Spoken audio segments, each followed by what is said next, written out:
Hey there, it's David T. Phung. Here today we're going to do a play-by-play commentary of FSD version 12.5.6.3. I'm here with today. You will see why Lee. Yeah. And here we go.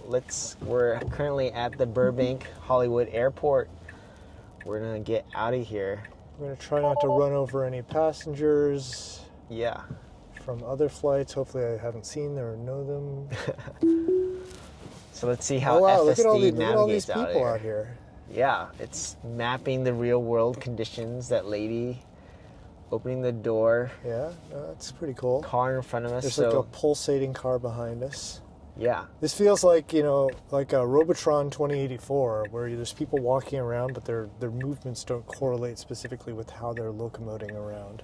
Yeah, it's very like the humanoid robot figure design. And right now we have the left blinker on. Let's see how it navigates out of this traffic jam. So you're responsible for having your hands someplace where it knows you can, like, how much attention does the car demand that you place on your surroundings as it starts FSDing? Yeah, so there's this interior cabin right here. It looks like needs a little nudge, so I'll gas pedal a bit to see how it navigates out of here. But it does have that Lexus in front of us, so it might not like it. But it has this interior cabin, which is looking at your attentiveness. Yeah. If you're literally texting on your phone or tweeting, it'll pop up like a warning blue sign. So it calls you out. Okay, it that's calls cool. you out, and you have 5 strikes. Once you hit 5 strikes, it fully disables full self-driving for a week. Whoa. Yeah, okay. But if you get 1 strike, it disables for the ride, and the hack is you will restart the car, and you'll be able to drive again. But it's within that strike range that it'll get going. So the wheel is moving, so we're getting some action. It looks clear behind us. This is FSD supervised, so that's why it's reliant on that interior cabin for you to be attentive. Even pressing something simple on the screen as like changing a song, weather navigation, it'll like pop up this blue light with the chime as well. So when it calls you out, it's not giving you a strike. It needs you to actually be give some like openly, flagrantly violating the policy. Right. To then be like, have you been stricken before? I've struck out twice already in different occasions, just because I was like pressing on something I wanted to change the navigation, and I didn't shake or make my presence felt by the car with the wheel. Usually you shake it, and then or just turn your attention back to the front, because this interior cabin right here is monitoring you. So it's monitoring me right now, seeing everything as I'm supposed to supervise it. Okay, excellent. Yeah. So it got out of that jam smoothly. It didn't have to wait for the car in front of us. It wasn't going to pull out into traffic. It was patient. Totally. We'll come up to, this is Los Angeles, California. Well, we're in Burbank. We're going to head towards Los Angeles. But yeah, is this your first time in a full self-driving car? Have you been in full self-driving cars? Well, I've been in the Waymo, sort of the Jaguar taxis. Okay, got it. And so that's sort of like a fully immersed self-driving experience. I guess this will ultimately be not that different, perhaps, because you're essentially the ghost in the driver's seat, not doing anything. The one added level of this is this will go on the freeway. The Waymo will not, and the Waymo currently does not.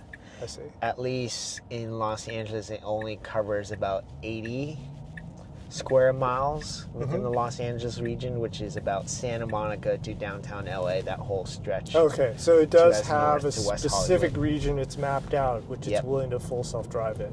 Yeah. You leave that domain, and then it'll delegate back to you. Right. Like I live in Northeast Los Angeles. Waymo is not retrievable from that region. Wait, but the Tesla full self-drive will go anywhere. I see. Okay. Anywhere, any condition. It's just in the situation of parking lots from A to B. It's not there yet. But there's summoning features where you can pick up groceries and the car's parked. They'll back out and come to you based on your GPS location via the app. Right. So was full self-drive a option you had to select upon purchase? Yeah, so Tesla gives it as the 30-day free trial. Right. I'm still within that trial. Ah, okay. There's 2 tracks for it. You could buy it outright. Right. That's $8,000 USD. Yep. The license of that software belongs to the car. Currently, there's a window to transfer between cars if you buy a new car, right, with the Q3, Q4 ending for Tesla. But there's also a subscription package, which is $99 per month, which you could subscribe as well. I see.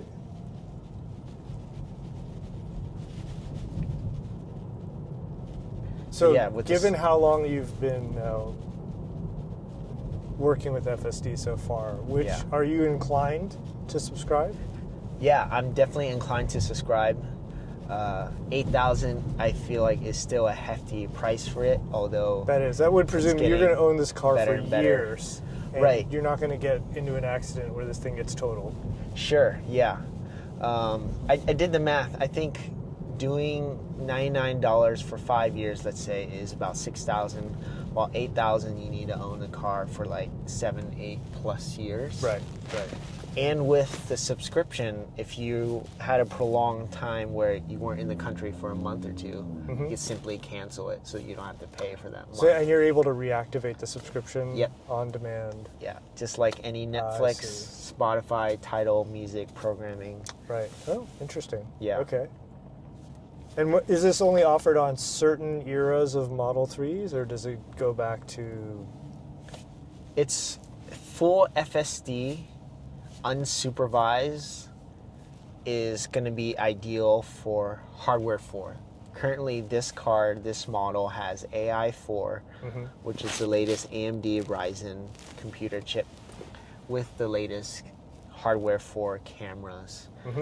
The current Tesla Model Y and the older Model 3 of 2023 and older have hardware 3. They'll be able to do full self-driving, but there will be a tier below hardware 4 because that has hardware 3. Right. So Tesla has offered current hardware 3 owners, cars with hardware 3, with FSD bought out, free upgrade when that happens. It's just a changing of the camera and I'm sure additional software. Right. But all Teslas going forward, starting with this Tesla Model 3, has hardware 4 cameras, including the Cybertruck. Currently, this model of 2024 in the Cybertruck has hardware 4. I see. And so this car that we're in, is this, what was it, rear-wheel drive, all-wheel drive? Where does this sit within the Model 3 range? This is a 2025 Tesla Model 3 rear-wheel drive long range. EPA is 363 miles for 100% battery. And so what is your charging strategy? Yeah, so half a mile away from where I live, there is a free public charger that gets about 25 to 28 miles of charging per hour. There are other charging stations within my region, 2-3 mile radius, that are 30 plus miles per hour. Those are all free. I see. I've only charged at the supercharger twice, just because of long range and time's sake, but the rest of my time since October has been free charging. Same with my parents. I've showed my parents like all the charging station maps within their region, and they've been charging for free since August. No, nice. So they also bought a Tesla? Yeah.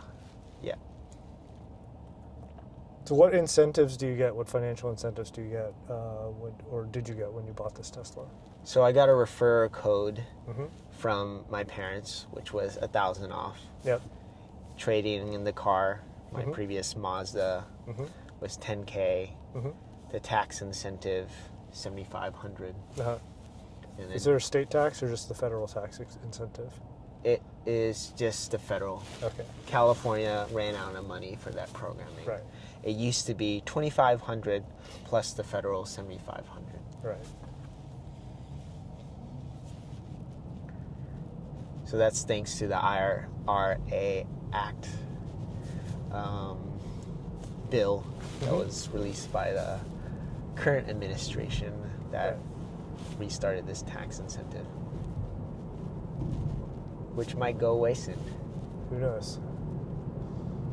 For your EV, didn't you get a tax incentive for that? I didn't. I bought it used. Ah, okay. And it's a 2023 model. So there is a tax incentive if you buy a EV that's over 2 years old. Okay. But it's only applicable if you have income below a certain level. Right, yeah. So that put me outside of that eligibility. Yeah, I know in California, it's 2 to 3 year window of EVs where you could get $4,500 max for a used EV. Yeah. But this update with 12.5.6.3 definitely feels more natural compared to last month. Oh, okay. It's so not month to month, jolting fast. Interesting. Yeah, you're getting We're software. still at that level of improvement, Yeah. version to version. Yeah, you're getting software updates, let's say about every 3 to 4 weeks. Tesla is known for a big holiday update over the Christmas break as well, but definitely this update, compared to the beta version, which I was able to test with my friend a couple years ago. Whoa. Yeah, that's aggressive. Okay. That's an interesting feeling. Still in Los Angeles. Yeah, it's actually more freaky in a Waymo than it is with me knowing you. If you really panic, you can hit the brakes. Totally. There's just still a sense of self takeover or control. Right. Especially in the Waymo, you're sitting in the back. Yeah, there's like no way you can intercede in the event of something really bad happening. Yeah.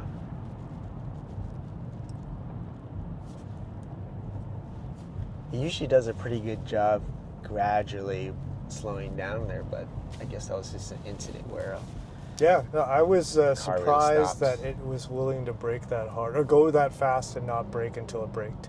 Yeah. Does it stay within the technical speed limits?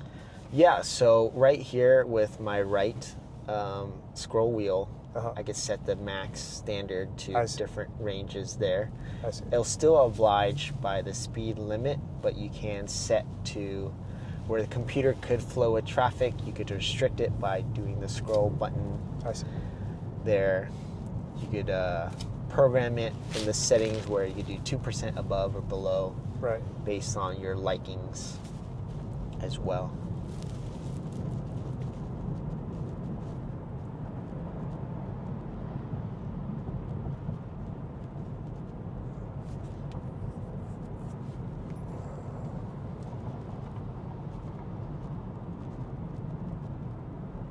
Looks like we have 21 more minutes. Okay.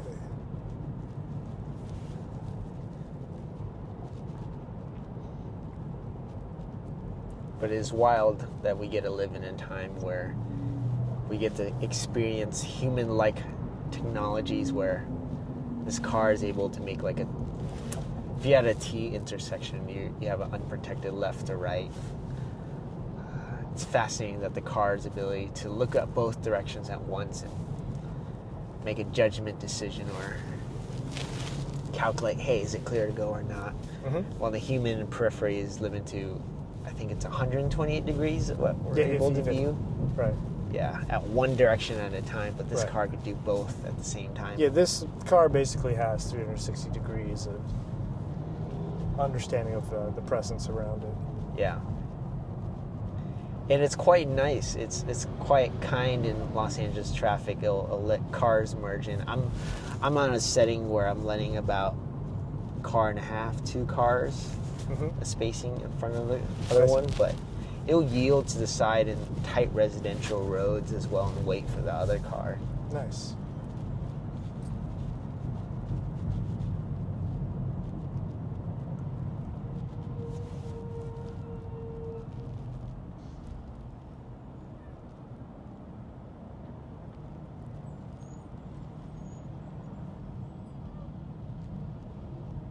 So as a result of being able to essentially take a load off your mind by not having to drive, do you find yourself in a new thought state when you're along for the ride?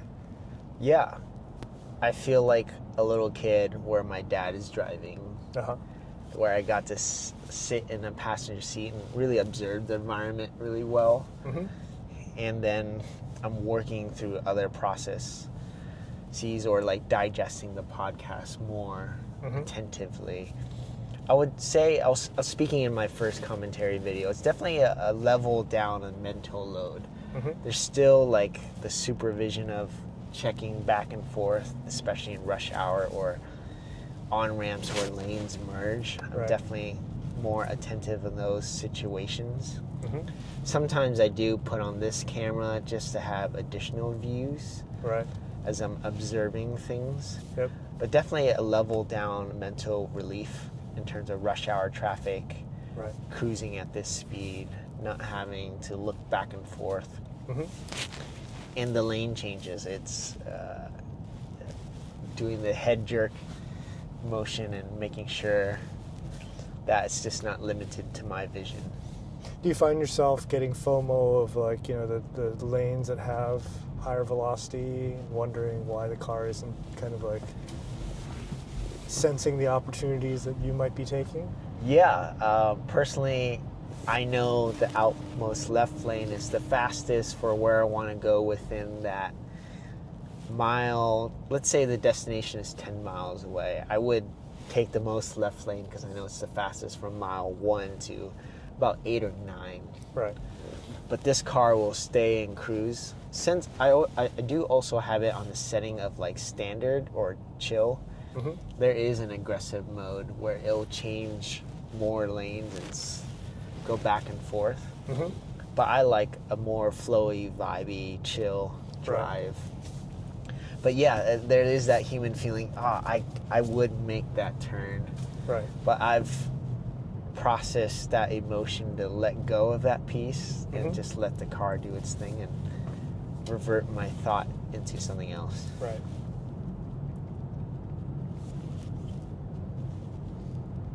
And that anticipation, especially on a unprotected left turn, if you had a busy intersection or a light, there's definitely that feeling the first time where my foot was really close to the brake because I didn't know how it would react. Right. But as the weeks gone past by, that feeling of do I need to do something has peeled away where I feel more comfortable. Right. Is FSD something that you would want in your daily life for a long commute? I know you enjoy driving. I feel that my commute is fundamentally pretty short. Yeah.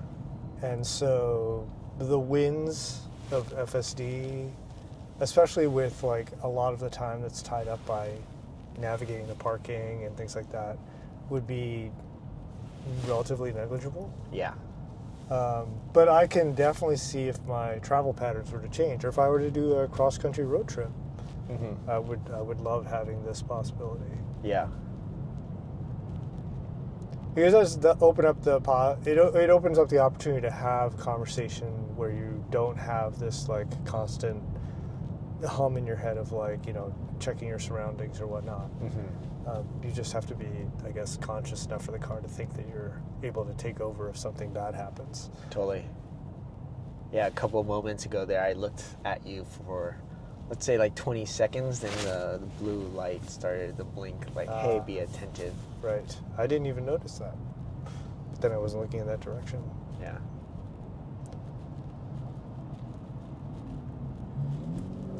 We are in rush hour, so... I picked a good time to come here. Yeah. What's the most challenging situation you've seen FSD handle? Definitely merging on the 110 freeway where the 101 goes in. I had to exit to 7th Street, it was. So it made the lane change cross. I don't know if you remember that part of downtown. I'm totally unaware of that geography, but describe the situation.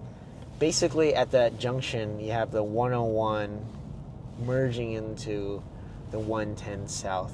The 110 South already has 4 lanes, then you have 3 additional lanes. Mm-hmm. Then to the furthest right, you have Wilshire Boulevard, 7th Street, 8th Street exit. Basically, I was in, left is 1, 2. I was in lane 2, and it merged all the way into that intersection, then made it to the 7th Street exit there. So it essentially crossed about 7 lanes within that mile stretch. But luckily, at that time, it wasn't heavy traffic. It was just moderate. Mm-hmm. It did slow down. It does miss exits too, and I do let FSD do its thing at certain situations as well. Right. But yeah, that's one of the toughest. So it's been sections like basically blocked out of taking an exit, and it just says like, "Oh, guess I'm not taking that exit," and then keeps going. Right, because the computer will prioritize safety over everything. It's not going to do like a punch it chewy type moment where it's going to just try to boost its way. It's not like a human where I'm 5 minutes late to the meeting. I'll slow down and be that person on the freeway and really make it all the way over there, and I'll stop the car behind me.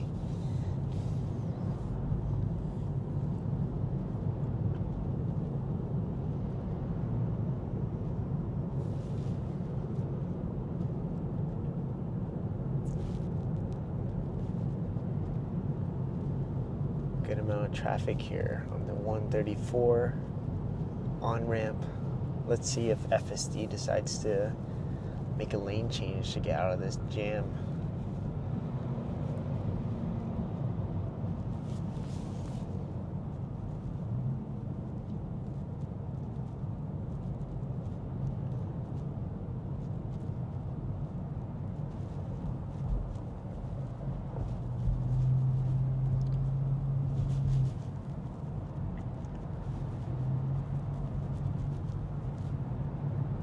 Tempting to just press the right signal just to go, but I'll let FSD do it. So if you hit the signal, does that tell FSD that you want something and it'll try to comply? Yep.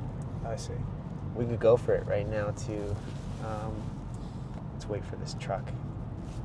So we'll do one intervention here. Sees a clear opening and I'll go for it. Okay. So I could still provide some inputs, like the speed, changing lanes.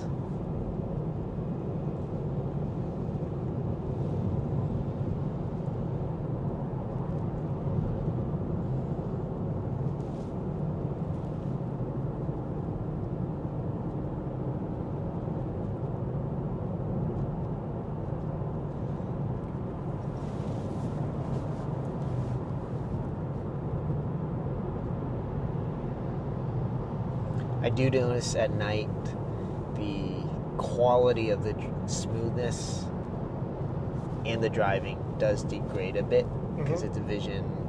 Obviously, you can't see far like a human too. Right. Have you driven in like really crappy weather where the camera might get rain on it or whatnot?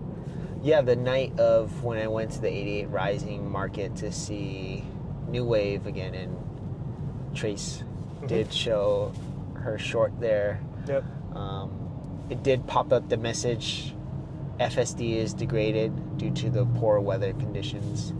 So at certain night conditions, whether it's foggy or in that rain situation, it will pop up a message, but FSD will still go on and move forward. I haven't encountered where it rained enough where FSD did not work. But I've seen other videos where people have navigated in harsh weather conditions, but the quality of the driving is degraded. Right. So within this context, obviously you don't have the usual like CarPlay UI for accessing your text messages or listening to music. How has that kind of affected your driving experience? I fully enjoy the built-in navigation here, and it lets me detach from my phone a bit. also without the CarPlay. CarPlay UI is nice. I love the integration of the music. Mm-hmm. But there's hacks for changing the Bluetooth and being able to play directly from Tidal or a voice note too. Mm-hmm. I like CarPlay. It's one of the nicest UIs. Using Waze is nice too. There's rumors of Waze coming to the Tesla OS. But I don't miss Apple CarPlay. Mm-hmm. So for your audio entertainment, do you just have to resubscribe to the podcast you care about and they're available here? Do you speak to the car to bring it up, or how do you trigger and kind of like work with the audio that you want to hear while you're in this car? Yeah, so right now I have premium connectivity, mm-hmm. but also with this car, there's a Wi-Fi feature where I could turn on my hotspot. Right. And I can also just play it directly via the apps as well. I'm signed into my various apps. There's the pay attention to the road. So there's like Audible. Yeah. It's not reading me. Okay. I'm right here. There we go. Yeah. There's Tidal, Audible, Spotify, your podcasts, mm-hmm. apps there. But the hack you could still do via Bluetooth or hotspot to the car. Right. To do your various entertainment. Do you think as a whole you're more attentive while driving now than back when you were in your conventional car, screwing around with CarPlay or whatnot while you're driving? I would say, yeah, less fumbling of like what CarPlay offers in terms of the messages, mm-hmm. all the apps I'm able to access within the CarPlay ecosystem. Mm-hmm. Since I do drive FSD, I would say 85% of the time now. Yep. And with this supervised version, I'm attentive. I'm not messing around with my phone or the interface enough. If not, the hack is to do one hand here and kind of like look like you're forward facing, but your periphery is like looking at the screen still. Right. To not trigger that message. Right. If we were to get to a strike now, FSD would disable, car would slow down, and it'll ask you to manually take over. I see. And it made that lane change smoothly. The clear opening there. Yeah, it's been consistent with, if I'm in the furthest left lane there, heard the brake there. Yeah. It'll like start moving to the right around 2 miles, then get closer or near the exit lane at a mile, then definitely at half a mile it's in the right lane to exit on the off-ramp or the next junction of the freeway. Right. So switching tracks, what inspired you to get the Bitcoin hat? I liked it because the message of the halving is funny. Graphically, I thought it was beautiful too. I saw Zach Roth with it a couple months ago, and I just like the aesthetic of it. Right. I feel like it's part of like the band T-shirt, and now I'm putting it out to see if people get it or not. I was at a generative AI film meetup last night, and a couple people got it. Yep. The rest did not. Right. And that license plate sort of like Bitcoin verbiage that you've tossed around photos of, is that official or unofficial? That's official. So you can pay to have additional text placed in a license plate? Yeah. Where it would say dmv.ca.gov, you could personalize it there.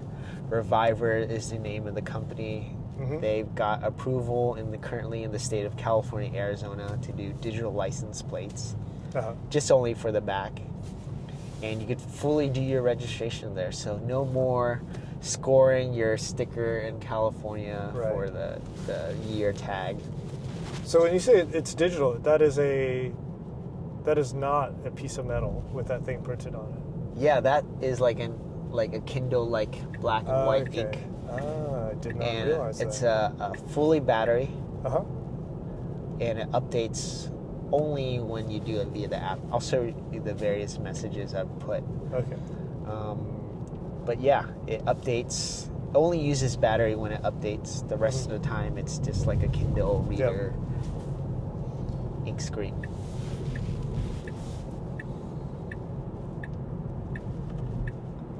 Let's see what it does here. And the Model 3 jumps. It's a New Jersey Model 3. Yeah. It's probably driven by an actual human. Or if not, that computer really computed fast. Yeah, it's like it decided to take the risk. Yeah. There are some instances where this FSD, where a car was merging really close to me, it did make that immediate lane change when it was clear on the freeway. Mm-hmm.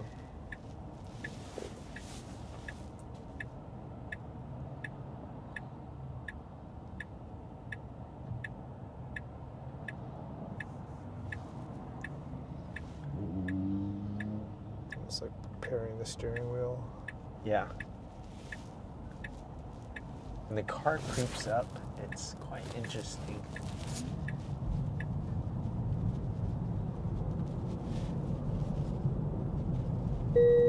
Yeah, it's stoplights where you're in a lane that could turn right on a red. It'll stop immediately, then just slowly creep up. Mm-hmm. Just like a human. Yep.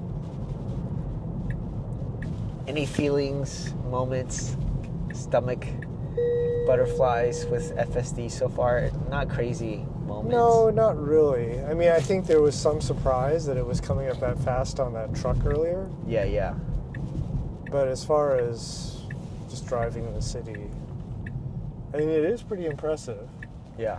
How it's making decisions. Totally. We're approaching humps here, so we'll see how it handles it. Well, it seems aware. There's no indicator on the screen, though. That's interesting. Yeah, it doesn't show it on the screen. Oh, no, it does. Oh, no, that was a crosswalk that it showed. Yeah. That's why in the future it's really up to cities really to keep these lines and signs clear and available as well. So we're at an awkward 5-way intersection here within Los Angeles. Let's see if the other cars stop. We're going. And we made it through.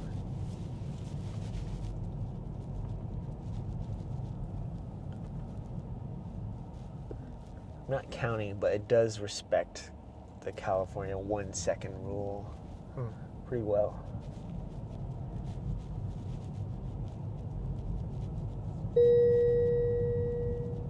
What does that ding represent? I added that chime to know when I've hit the speed limit. I see. Because sometimes you just pedal to the metal and you don't know an electric vehicle if you're going that fast or not. Yeah.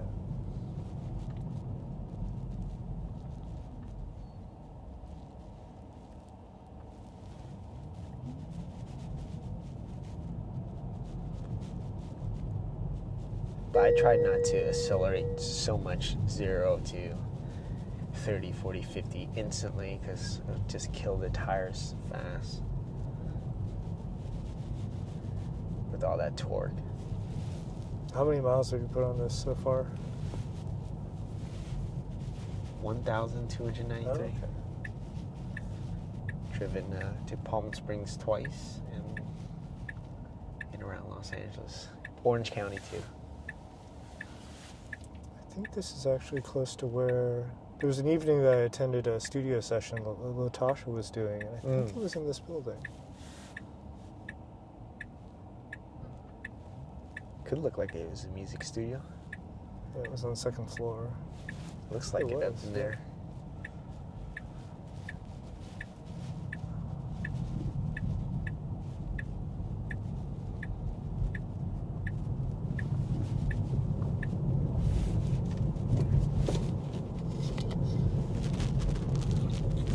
We're about 5 minutes out from our destination.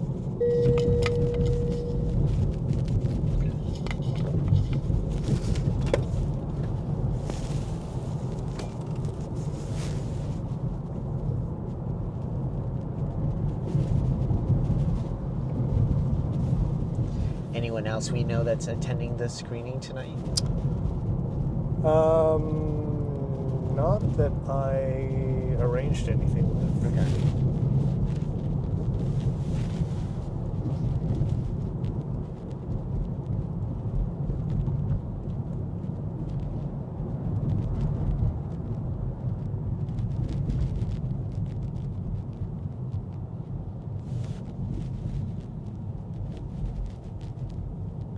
There's an Obey jacket. Yeah, I know. It's pretty dope. You fly back to home tomorrow? Yeah. 9 o'clock flight. PM or AM? PM. Okay. Burbank too? Yep. Let me know if you need a ride. Okay, I appreciate that. Yeah. How far do you live from the airport? It's only like 18 minutes without traffic, 30 with traffic. Yeah, so far on my agenda tomorrow, the main thing is there's Latasha and I are recording a conversation together, kind of like interview-ish. Nice. Type dialogue, and that's at 1 o'clock. And then I'm meeting someone at noon, potentially someone late morning. And then Kristen and I she's taking me somewhere from 4 to 6. So that's kind of like, it's all sort of like, the only thing that's really solid is the Latasha conversation. Yeah. Everything else is a little bit up in the air. Totally. And I have to do some writing. I have some emails I have to put together at some point between now and then. Are you still meeting with that person from band camp? We had a conversation this morning, actually. Okay. I ended up doing it on Zoom. Nice. Really great conversation. I didn't know there's band camp people in Los Angeles. They're all over the place. Song Trader is based in Los Angeles. Okay. And that is the parent company. Got it.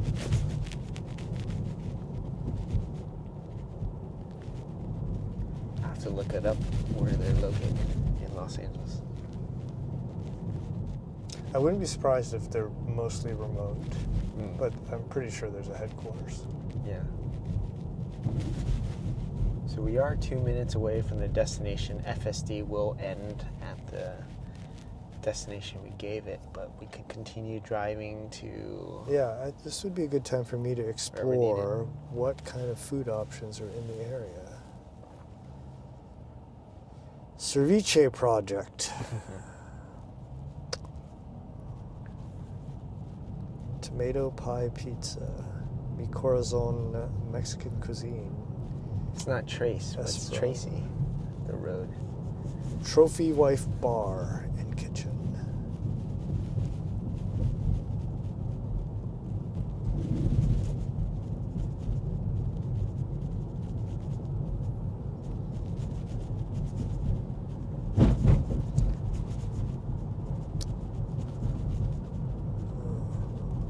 There's like a banh mi place that we're headed towards. And a Casita del Campo.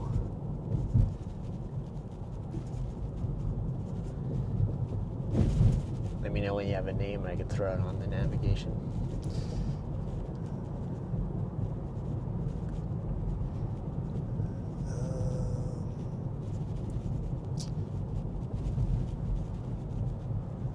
None of these options are specifically jumping out at me. We might want to pull over and just kind of assess our options. Okay. Oh, and FSD there. Okay. That was exciting. Yeah. All right, sorry. Do you have any food preferences? With that, we're at our location, FSD version 12.5.6.3. CY. What are your initial thoughts of this initial trip? I'm impressed. I had thought of Waymo as sort of the that was my bar by which I've experienced FSD, and this definitely feels more aggressive than I remember my last Waymo drive being. That was probably within the past year, and it is cool that it is in a vehicle that is pretty affordable, and doesn't look super goofy with sensors all over the place. Yeah. It's reliant mainly on vision, like a human would be reliant on vision. We don't have sonar like bats as humans as well. And yeah. No, I think it, portends, it makes tangible a future where there's additional sort of like human brain capacity to use in their car while they're trying to get someplace. Totally. And it'll be great to get to the point where essentially you can go into full Uber or taxi mode where your car just takes you where you want to go. Yeah. And it is nice to be in your own car. Totally. I've also done some instances where I'm writing in a sketchbook and it didn't flag me to be attentive to. Right. So I'm at that moment where the sketchbook is here, it still thinks I'm attentive. But for a phone, it'll call me out. But right. But we did have one incident and moment where it did brake quite hard on that freeway. Yeah, that was surprising, but maybe also a credit to its confidence in being so aggressive that it could safely kind of like come up on that truck and still be able to stop. Like it knew it had the grip to apply the brake to stop in time without rear-ending the truck. So that's cool. That's great. Totally. And just one simple intervention on a left lane change just to demonstrate it. It could do lane changes during FSD, but other than that, smooth ride. Yeah, absolutely. I think if I had a longer commute, it would certainly be something I'd be looking into for the next car that I get. Certainly, I do feel like this is one of those purchases where the longer you put it off because you don't need it, the better off you are. Yeah. Because it just gets cheaper and more accessible. Totally. With that, smooth ride. We're at our destination. Let's go get food. Appreciate UCY. Thanks, David. Keep going and stay heartful.